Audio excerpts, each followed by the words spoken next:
इस कहानी के सारे पात्र काल्पनिक हैं। नहीं, ये मैं बिल्कुल भी नहीं कहूँगी। ये एक सच्ची घटना पर आधारित वीडियो है। इस वीडियो को विनम्र निवेदन है कि आप लोग पूरा देखिएगा। सच्चाई तो अब एक्सपोज हो रही है। नमस्कार, स्वागत है आप लोगों का हमारे वीडियो में। दोस्तों, पूरी वीडियो देखिएगा और फिर कमेंट भी करिएगा, है ना। मैं बात करूंगी जेसिका गुप्ता की, जिसके साथ सबसे फर्स्ट धोखा हुआ। Iron lady, iron lady, iron lady. लोगों के जबान से अपना नाम कबुलवाया आयरन लेडी। नाम रखा खुद का। लोगों से, 2-4 लोगों से वीडियो बनाकर, स्क्रिप्ट देकर क्रिएट करवाया। उसके बाद वीडियो वायरल करवाई आयरन लेडी के नाम से। सच्चाई तो अब जा रही है, और जो लोग उस टाइम पर हिम्मत नहीं कर पाए, आज सबकी हिम्मत बढ़ी है। क्योंकि भाई, जिनके जिनके साथ में धोखा हुआ है, 1 इंसान चुप कर लेगा, 2 इंसान चुप कर लेंगे, 3 इंसान चुप कर लेंगे, हर कोई नहीं चुप करेगा। शायद ये सच्चाई इसी टाइम पर एक्सपोज होनी थी, होनी भी चाहिए थी।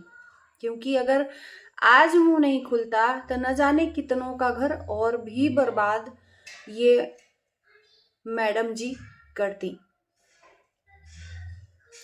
अभी भी इनकी कहानी रुकी नहीं थी। अभी भी अपना दोस्त दूसरों पे ब्लैक। चलो, मैं मान लेती हूँ सचिन गलत, मैं मान लेती हूँ कि ये सही, सचिन गलत, बिल्कुल गलत किया है। एक औरत की इज्जत के साथ खिलवाड़ नहीं करना चाहिए। अगर वो औरत तुम्हारे पास आ भी रही है तो तुम्हें टर्न लेना चाहिए था, उसको बढ़ावा नहीं देना चाहिए था। लेकिन जेसिका गुप्ता का क्या, उन लोगों का क्या जो लोग पर्सनल व्हाट्सएप चैट दिखा रहे हैं? क्या हर कोई इनकी नजर में गलत है? पूरी दुनिया ही गलत है, इकलौती ये लोग सही हैं?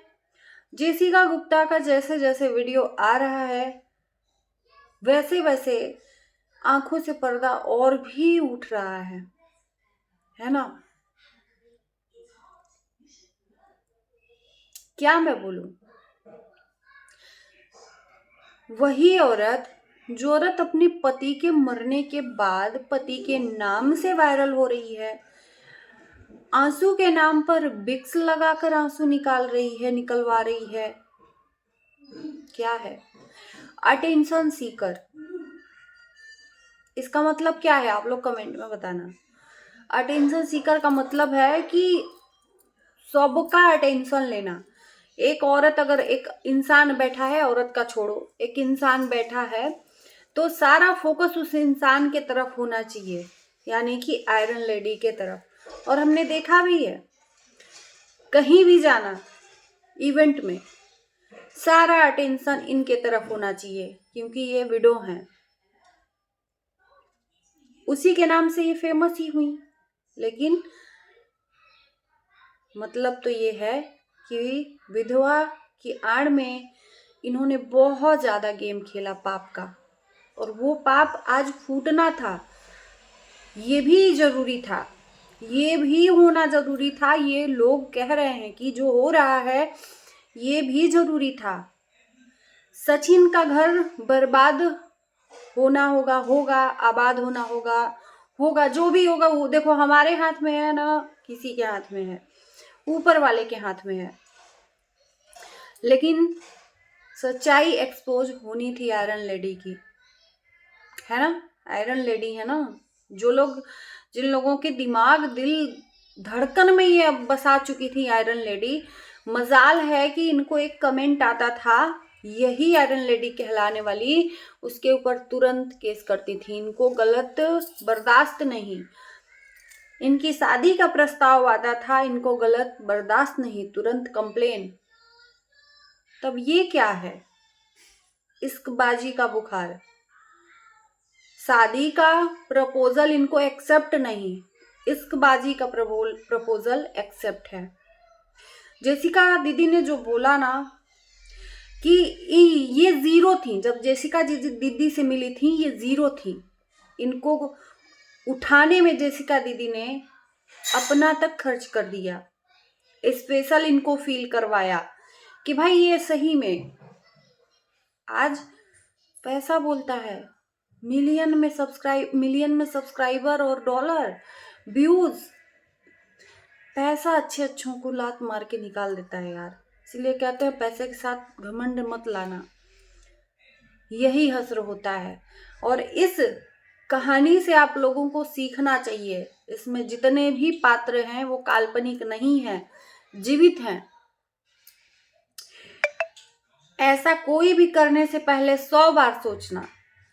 ये जो कहानियां अभी आ रही हैं सच्ची घटना पे, इससे 100 बार सीखना आप लोग कि किसी को धोखा देने से पहले ये अंजाम जरूर सोच लेना कि मेरा ये अंजाम जरूर होगा। ये बिल्कुल भी मत सोचना मेरे साथ नहीं होगा। और इन्हीं का नहीं, जितने लोगों ने ये काम किया है उसका भी अंजाम एक्सपोज हुआ है।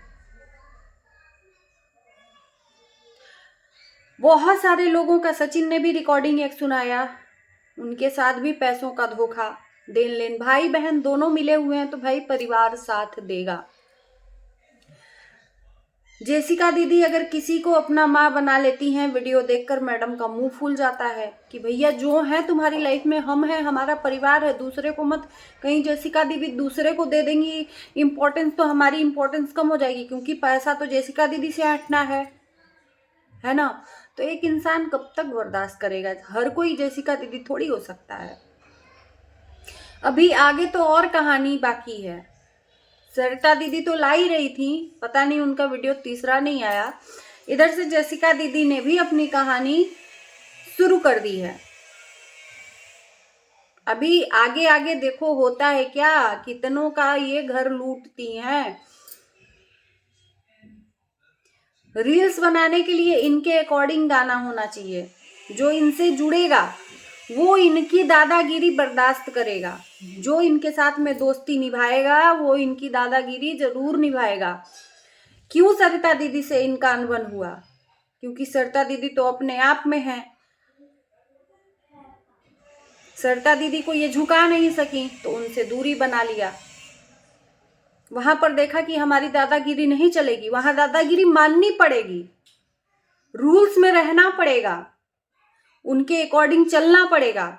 जब देखा कि नहीं यहाँ तो मेरी दाल गलने वाली नहीं है, तो बस वहां से निकल लिए और अपने साथ साथ सामने वाले को भी निकाल लिए। इनसे जिस क्रिएटर से बोलचाल नहीं है तो इनके साथ में रहने वाले दोस्त भी उससे ना बोले।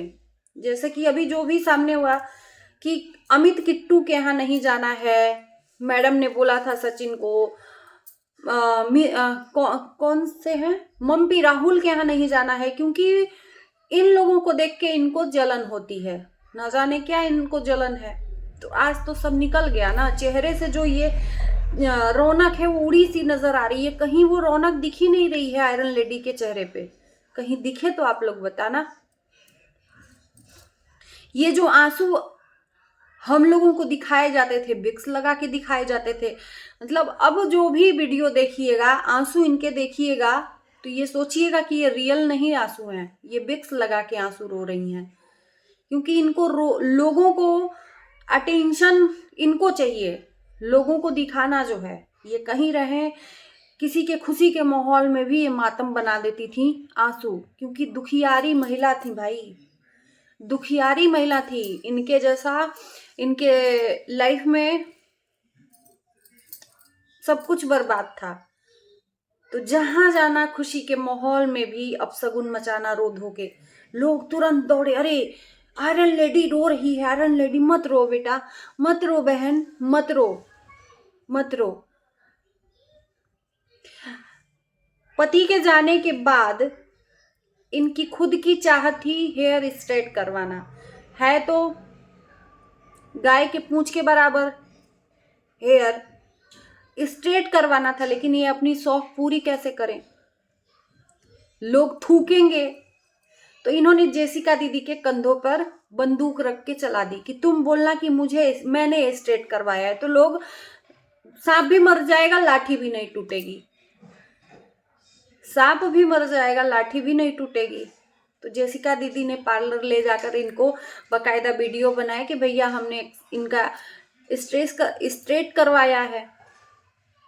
हम लोगों का तो शौक ही नहीं है भाई, देखो होता है, सबका शौक होता है, लेकिन मैं पर्सनली बताऊं कि मुझे स्ट्रेट करवाने का शौक ही नहीं, क्योंकि मैं जानती हूं कि उसका देखभाल हमारे बस की बात नहीं है।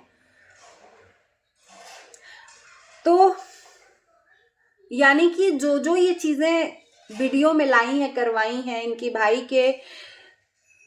भाई की सगाई में या बरक्षा में जो भी है, चूड़ी पहनाने का जो एक कॉन्सेप्ट था, भाई ने चूड़ी पहनाया था, भाई और नीतू दीदी ने, ये इनका खुद का कॉन्सेप्ट था क्या? क्योंकि ये चूड़ी पहनना चाहती थी लेकिन लोगों के नजर में बुरी दिखती, तो ये भाई तो अपना है, तो भाई को बोले कि भैया चूड़ी पहनना है। नीतू दीदी भी उनकी अपनी, क्योंकि नीतू दीदी भी हमें उस टाइम ब्लैकमेलिंग उनको नहीं दिख रहा था, खुशी के मारे अपने पहनाई जा रही थी चूड़ी, वहां पर भी बिक्स लगाकर आंसू। तो जो जो चीजें इन्होंने सुहाग के नाम पर वीडियो में दिखाया है, यानी कि इनका स्क्रिप्ट था, चाहत इनकी थी, करवाया किसी और से। अब तो वो लोग जाने जो लोगों ने किया है ना। अब तो सारी इनकी चीजें झूठी लग रही हैं, स्क्रिप्टेड जगत जी, हर एक एक्टिविटीज स्क्रिप्टेड, क्योंकि ये लोगों की भावनाओं के साथ बखूबी जान रही हैं कैसे खेलना है। क्योंकि एक बार वीडियो वायरल हो गया पति के नाम से, तो पति के नाम को हटाना भी नहीं चाहती हैं और पति के नाम को कलंकित भी कर रही हैं। तो मैं तो यही कहूंगी कि इनसे मांग की जाए कि ये जो घटनाएं अभी घटी हुई हैं, इनके चरित्र को एकदम इन्होंने खुद तार तार किया है। वो चरित्रवान तो अब है नहीं, इसमें कोई दो राय नहीं है, चरित्र तो उनका साफ नहीं है, चरित्रवान स्त्री नहीं है। तो इनके नाम के साथ जो आशीष तिवारी का नाम जुड़ा है ना, ससुराल वालों को कहना चाहिए कि बहन तू हटा दे, आशीष तिवारी हटा दे, तुझे जो रखना है रख, लेकिन मेरे बेटे का नाम हटा दे। ये मांग होनी चाहिए, क्योंकि इनके साथ साथ उस इंसान का भी नाम अपवित्र हो रहा है। क्यों, मैं गलत कह रही हूं? हर एक इंसान को डरा धमकाकर इनकी लाइफ में रखना, जो इनसे जुड़ेगा वो इनके हिसाब से चलेगा। इतना दादागिरी, शायद यही दादागिरी करते करते सचिन कुत्ता बन गया। ये जो करवाती थी, क्योंकि मनीषा ही बोली है कि उनको कुत्ता बनाकर रख दिया, यहाँ नहीं जाना है, वहां नहीं जाना है, नहीं वहां पे मनीषा को लेके जाना। इसके हिसाब से मनीषा कहाँ जाएगी कहाँ नहीं जाएगी ये डिसाइड करती थी सचिन की लाइफ में। मनीषा को उस पार्टी में जाना है, नहीं तो लोग बुरा बोलने लगेंगे, मनीषा को ये रील्स डालनी है, तुम बनवाओ, मतलब शासन इनका चलता था और हुक्म सचिन का मनीषा पे। मनीषा अभी भी इनोसेंट है। मैं फिर से कहूंगी, मनीषा को गलत बोलना छोड़ दीजिए, मनीषा की स्थिति कोई नहीं जानता है। इसी के साथ हम वीडियो को यहीं पर एंड करते हैं। जरूर बताना कैसा लगा वीडियो। Bye bye.